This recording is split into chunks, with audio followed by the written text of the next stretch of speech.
Olá, caro colega, caro aluno. Hoje nós vamos estudar, continuarmos a estudar o capítulo Defeitos do Negócio Jurídico, Erro ou Ignorância. No último vídeo, nós começamos a falar sobre essa seção 1 do capítulo 4 do Código Civil Brasileiro. Nós falamos que negócio jurídico defeituoso é anulável.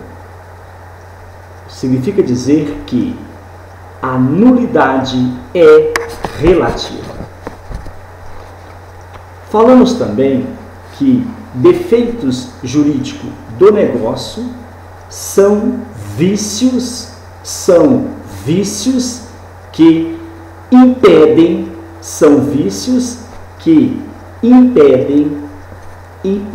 a passagem do negócio pelo plano da validade. Falamos também que o prazo decadencial para a propositura da ação anulatória é de 4 anos. Falamos também dos tipos de defeitos: erro ou ignorância, dolo, coação, estado de perigo, lesão, fraude contra credor. Falamos também que o erro ou a ignorância é a falta da percepção da realidade dos fatos. Dei aquele exemplo do cidadão que compra um anel. Ele acha que aquele anel é uma grande joia. Acontece que aquele anel é uma bijuteria. Na concepção do comprador, aquele anel é de ouro, é uma joia. No exemplo que eu citei, nós temos aí uma falta de percepção da realidade. Apta a conduzir o agente à celebração de um negócio que ele jamais celebraria se soubesse que o anel é uma bijuteria. Se soubesse a verdade, se soubesse a realidade, não teria realizado o negócio jurídico. Falamos também que o artigo 108 diz o seguinte: são anuláveis os negócios jurídicos, são anuláveis, é a nulidade relativa os negócios jurídicos quando as declarações de vontade emanarem de erro substancial que poderia ser percebido por pessoa de diligência normal, em face das circunstâncias do negócio. Lembrei a vocês também que o erro substancial é o erro de monta, que se reveste de graves proporções.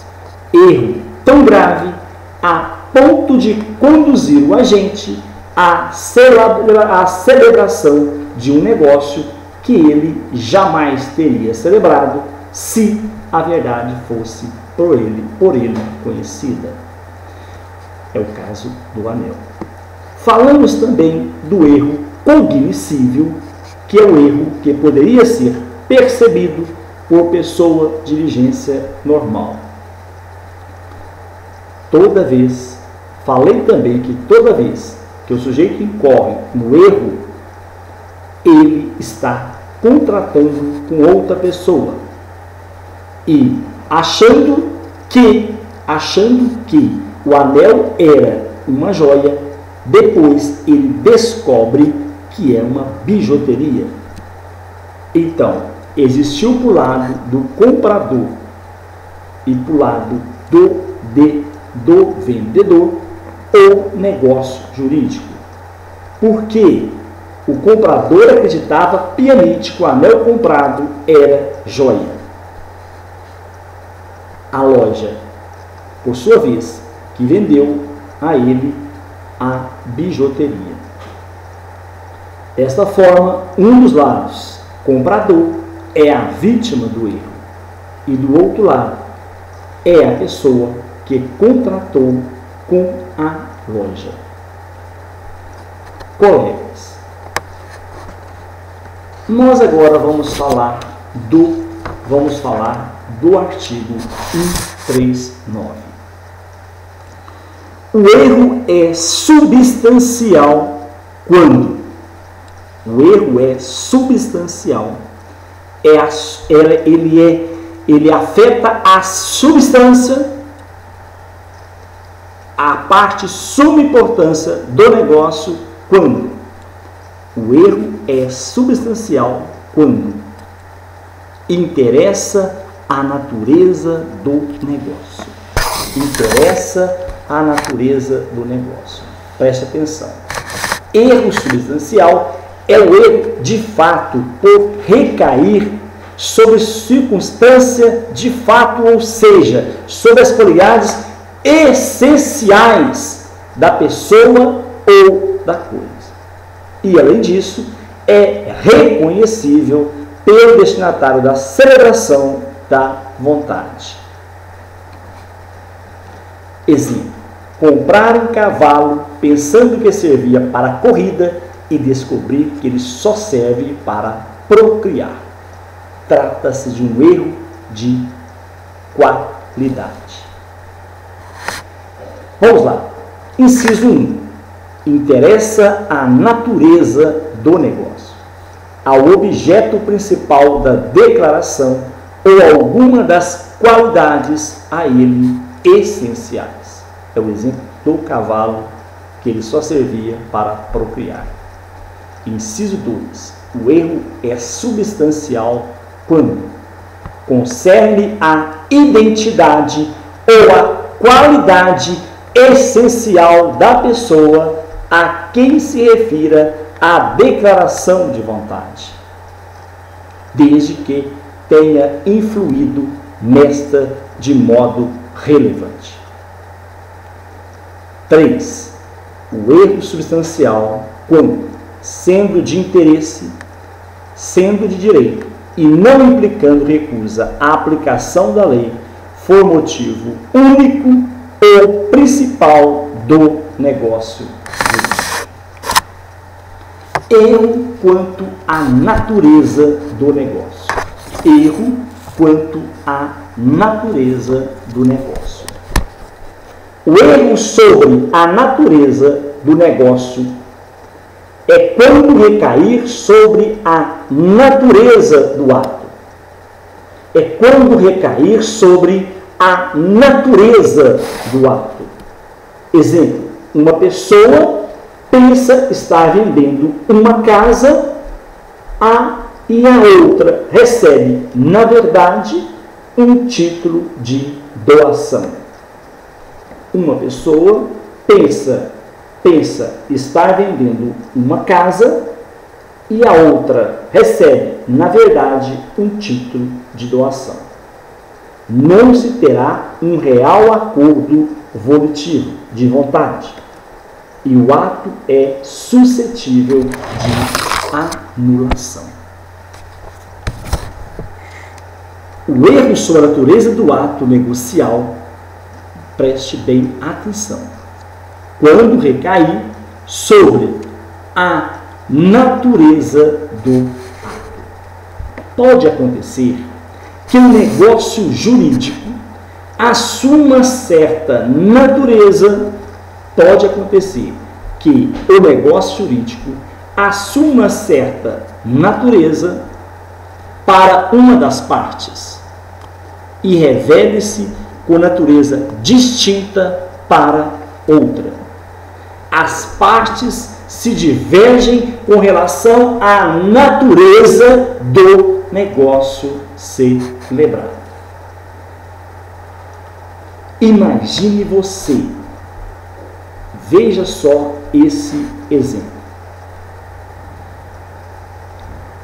Um andarilho entra em um restaurante,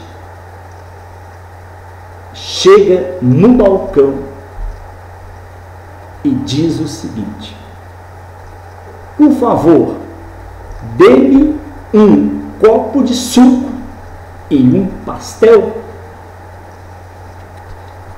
O atendente prontamente o atende, coloca no balcão um copo de suco e um pastel. Aquele andarilho toma o suco, toma o pastel, vira-se e vai saindo lentamente. O atendente logo o grita: Senhor, senhor, o senhor esqueceu de passar no caixa e pagar o copo de suco e o pastel. Acontece que o andarilho vira para o atendente e diz o seguinte: Senhor, eu pedi para você me dar o copo de suco e o pastel, pois eu não tomei café algum e não fiz refeição alguma e não tenho dinheiro nenhum. Neste caso, o que ocorreu foi erro quanto à natureza do negócio. Erro quanto à natureza do negócio. As partes divergem com relação à natureza do negócio celebrado. Ocorre o conflito. Para o andarilho, o copo de suco e o pastel foi servido gratuitamente, doado. Ou seja, ele recebeu uma doação do atendente. Mas, para o atendente do balcão, ele interpretou o negócio jurídico como uma compra e venda, como se o andarilho estivesse comprando um copo de suco e um pastel. Colegas, companheiros, as partes estão divergindo em torno da natureza do negócio celebrado. As partes estão divergindo sobre a natureza do negócio celebrado. O atendente acha que vendeu, contratou negócio de compra e venda com o andarilho. O andarilho acha que é um negócio não oneroso, uma doação que ele acabou de receber. O erro quanto ao objeto principal. A pessoa compra uma coisa achando que era a coisa que desejava, acontece que é outra muito diferente. Ela pode adquirir o objeto X, supondo tratar-se do objeto Y. Erro quanto ao objeto principal. Imagine vocês que no seu bairro exista dois edifícios bastante conhecidos, e por incrível que pareça,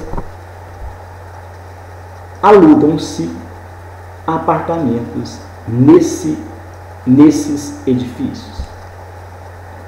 Acontece que um edifício é extremamente luxuoso. É onde mora a elite da sua cidade. O outro edifício é ao contrário. É extremamente simples. Para um exemplo bem esdrúxulo, para se ter uma ideia, é um banheiro em cada andar coletivo. Você vê o anúncio, vê o nome, edifício Solmar, alugam-se apartamentos. Os dois tinham praticamente o mesmo nome, às vezes foi o número 1 que faltava. Você vai até a locadora, aluga aquele apartamento. Tudo bem, tranquilo, baratinho. Nossa, fiz um grande negócio. R$150 por aluguel. Acontece que quando você vai para tomar posse, pega o caminhão, pega as mudanças, chega lá na porta, onde passaram para você o endereço, é aquela decepção. Porque falaram com você que era um edifício famoso, alguém informou para você. E você colocou aquilo na sua cabeça que você estava alugando naquele apartamento famoso. Você não conhecia os, você conhecia o nome deles, o nome do famoso. Aí é aquela decepção. O que ocorreu? Erro quanto ao objeto principal. Os nomes são os mesmos. Essa condição e essa confusão gerou aqui um erro quanto ao objeto principal, que era o apartamento. Queria o apartamento de luxo, da elite. Acontece que passou a alugar um apartamento de baixíssima qualidade, configurando então o erro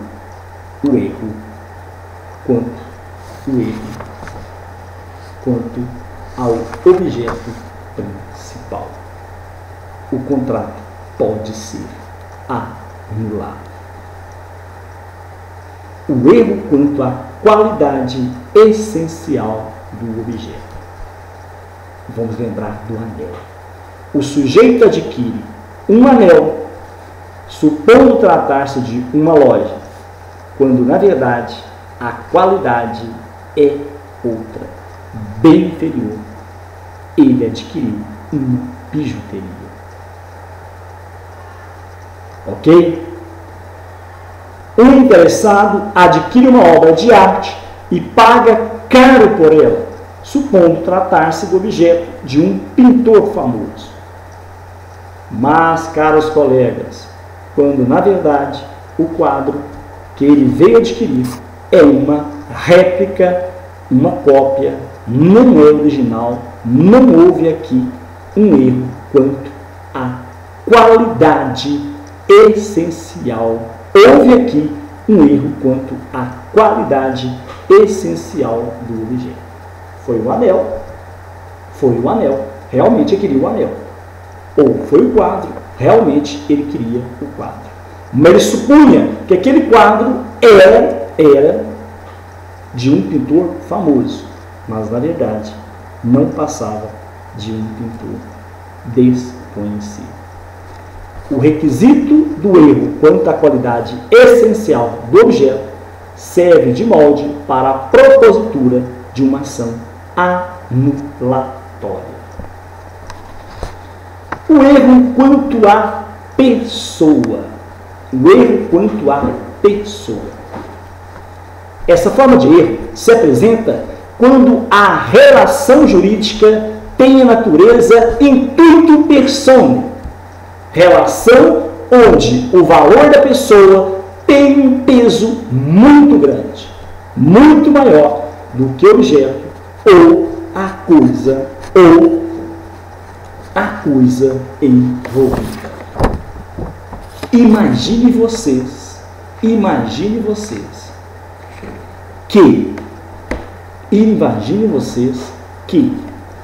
Maria casa-se com Antônio.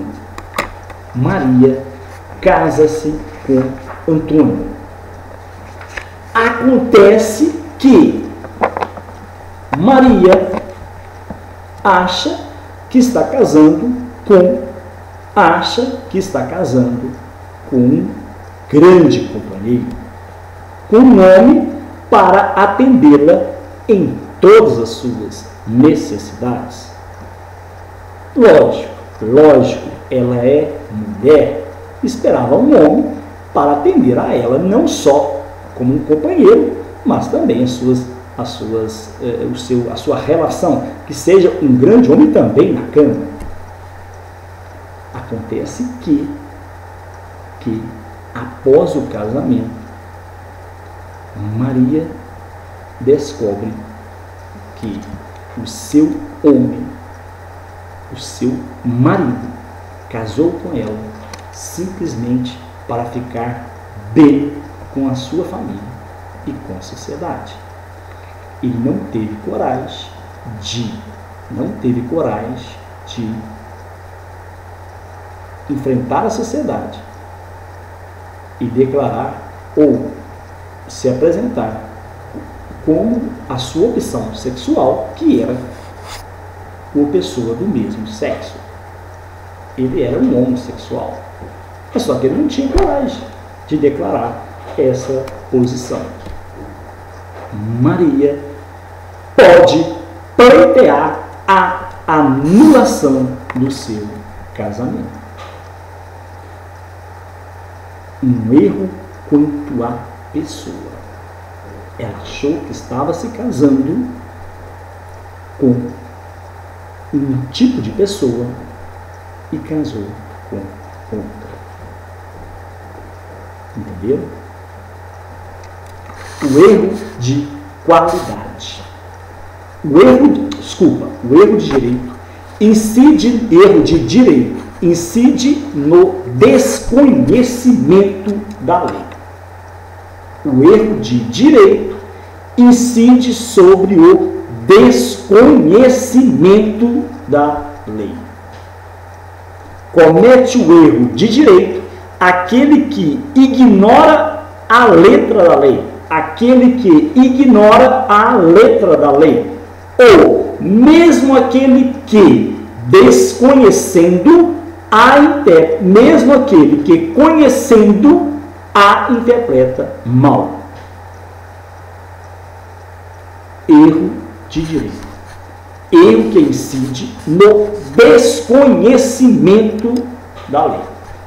Erro que incide no desconhecimento da lei. Comete erro de direito aquele que ignora a letra da lei, ou mesmo aquele que, conhecendo, a interpreta mal. A Lei de Introdução ao Código Civil, artigo 3, diz o seguinte: ninguém se excusa de cumprir a lei alegando que não a conhece. Ninguém se excusa de cumprir a lei alegando que não a conhece. Princípio da inexcusabilidade do desconhecimento da lei. Normas cogentes. Acontece que o artigo 139, inciso 3 do Código Civil diz o seguinte: prevê a figura do erro de direito, incide sobre o desconhecimento da lei, normas dispositivas. Olha aqui. Sendo de direito e não implicando recusa à aplicação da lei, for o motivo único ou principal do negócio jurídico. É o inciso 3 do artigo 139 que nós estamos estudando.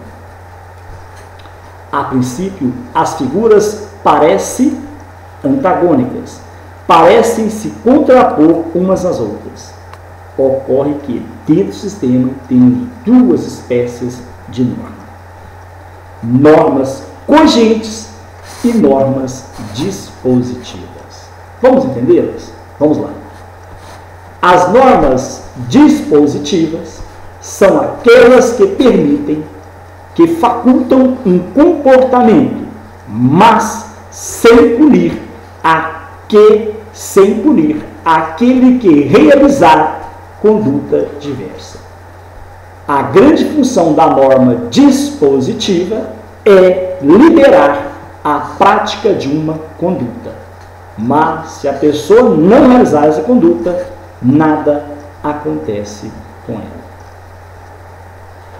Normas cogentes trazem um comando imperativo, determinam uma conduta com tanta ênfase que ai daquele que descumprir seus termos. Todo aquele que descumprir os termos de uma norma cogente recebe uma punição do Estado. Porque numa norma cogente é assim, ela incide de modo a obrigar o comportamento. E aquele que não realizar o comportamento previsto na norma será punido pelo Estado. Norma, de novo, norma dispositiva são aquelas que permitem, que facultam um comportamento, mas sem punir aquele que realizar conduta diversa. O voto entre 16 e 18 anos é facultativo. É facultativo. Mas o que acontece com aquele que é situado nessa faixa etária não exercer direito? Nada. Simplesmente nada. Porque é uma norma facultativa. Mesma coisa é na locação. Quem paga o IPTU do contrato de locação? O proprietário ou o inquilino? Aí depende do que for colocado na cláusula do contrato de locação. Já a norma cogente observa o princípio da inexcusabilidade do desconhecimento da lei. Ninguém se excusa de cumprir uma norma cogente alegando desconhecer. Imagine a obrigação a obediência ao sinal vermelho. José veio do interior com seu carrinho e passa direto no sinal vermelho, leva a multa e a polícia para o José. Ele alega que não sabia que o sinal vermelho era obrigatório parar. Essa é uma norma cogente. Não precisa ele alegar que desconhece tal legislação. Primeiro ponto, para dirigir é obrigatório saber isso.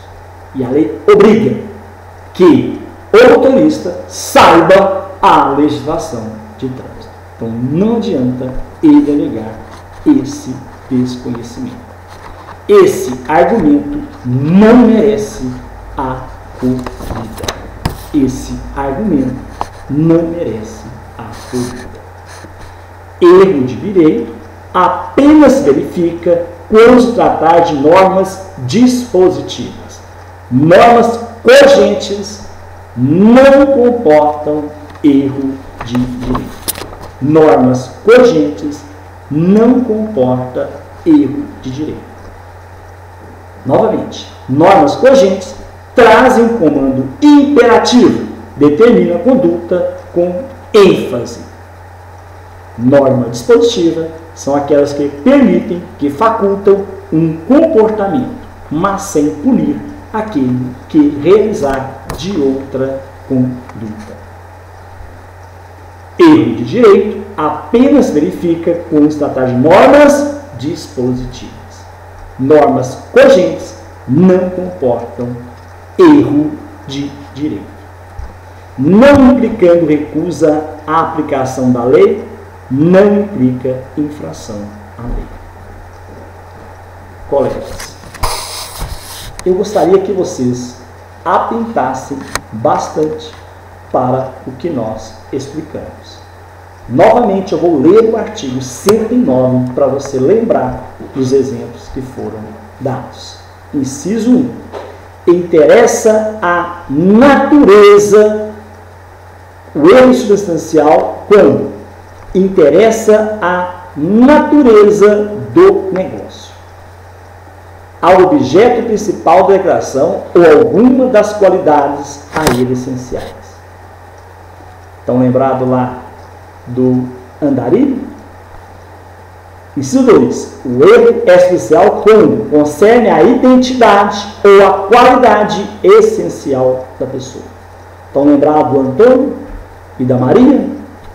A quem se refira a declaração de vontade, desde que tenha influído nesta de modo relevante. Lógico, né?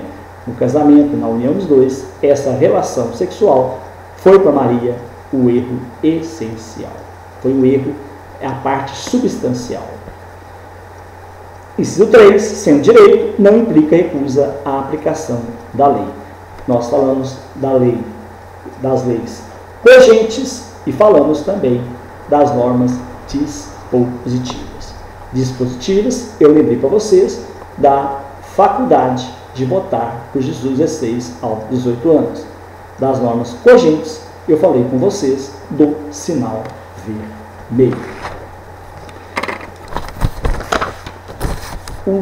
Uma coisa que eu gostaria de lembrarmos. O erro sobre o objeto principal da declaração, só para ratificar, quando o objeto não é pretendido pelo agente. Exemplo, comprar um terreno em péssimo local pensando estar adquirindo um imóvel de excelente localização.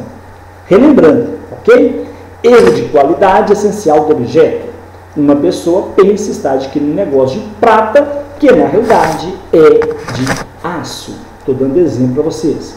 Erro substancial sobre a qualidade da pessoa no direito obrigacional. O erro sobre as qualidades essenciais da pessoa, atingindo sua identidade física ou moral, lembra do Antônio e da Maria, poderá tornar o ato anulável. Anulabilidade.